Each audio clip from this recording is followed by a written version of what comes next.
Hi friends, ഇന്നത്തെ നമ്മുടെ bridal work വന്നിട്ട് എൻഗേജ്മെൻറ്റ് ലുക്കാണ്. അപ്പോൾ ആൾക്ക് ഇന്ന മേക്കപ്പ് വേണം അങ്ങനെയൊന്നുമില്ല, ഒക്കെ എൻ്റെ ഇഷ്ടത്തിനായിട്ട് വിട്ടതൊക്കെ ആയിരുന്നു കേട്ടോ. എന്താണ് ആൾ ഫേസിന് സ്യൂട്ടായിട്ടുള്ള മേക്കപ്പ് അത് എങ്ങനെയാണെന്ന് ചെയ്തോളാൻ പറഞ്ഞിട്ടായിരുന്നു. അപ്പോൾ ഞാനും ആൾക്ക് തീരെ ഐബ്രോ കുറച്ചൊരു കട്ടി കുറവായിരുന്നു കേട്ടോ. അപ്പോൾ ഞാൻ ഐബ്രോ കുറച്ചൊന്ന് ഡാർക്ക് ആക്കുന്നുണ്ട്, ഓവറായിട്ടല്ല, ആളുടെ ഫേസിനനുസരിച്ചുള്ള രീതിക്കാക്കുന്നുണ്ട്. പിന്നെ ഫേസിൻ്റെ ബേസും കാര്യങ്ങളൊക്കെ ചെയ്ത് കഴിഞ്ഞിട്ടോ, പ്രൈമറൊക്കെ അപ്ലൈ ചെയ്ത് ഫേസൊക്കെ സെറ്റാക്കി വെച്ചിട്ടുണ്ട്. അതിന് ശേഷം ഞാൻ ഐ മേക്കപ്പ് ആണ് കേട്ടോ ചെയ്യുക. ഞാൻ ഐ മേക്കപ്പ് കഴിഞ്ഞിട്ടാണ് ഞാൻ ഫേസ് മേക്കപ്പിലേക്ക് കിടക്കുക കേട്ടോ. ഒന്നും കൂടി ഒരു കംഫർട്ടബിളായി തോന്നുന്നത് അതാണ്.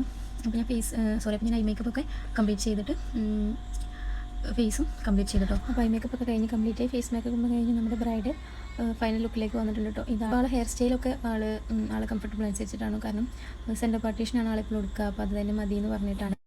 അപ്പോൾ എങ്ങനെയുണ്ട് ഗൈസ്? ഇഷ്ടപ്പെട്ടു? നിങ്ങൾക്ക് ഇഷ്ടപ്പെട്ടെങ്കിൽ കമൻറ്റ് ചെയ്യാനും ഷെയർ ചെയ്യാനും സബ്സ്ക്രൈബ് ചെയ്യാനും മറക്കരുത് കേട്ടോ. അപ്പോൾ ഇതാണ് ബ്രൈഡിൻ്റെ ഫൈനൽ ലുക്ക്. അപ്പോൾ നമ്മൾ നല്ല ബഡ്ജറ്റ് ഫ്രണ്ട്ലി ആയിട്ട് വർക്കൊക്കെ ചെയ്ത് കൊടുക്കാറുണ്ട് കേട്ടോ. നിങ്ങൾക്ക് താല്പര്യമുണ്ടെങ്കിൽ എന്നെ കോൺടാക്ട് ചെയ്താൽ മതി. എൻ്റെ ഇൻസ്റ്റാഗ്രാം ഐ ഡിയും ബുക്കിംഗ് ഫോൺ നമ്പറും ഞാനിവിടെ താഴെ കൊടുക്കാം. അപ്പോൾ അടുത്തൊരു വീഡിയോ ആയിട്ട് വരുന്നവരെ ബൈ ബൈ.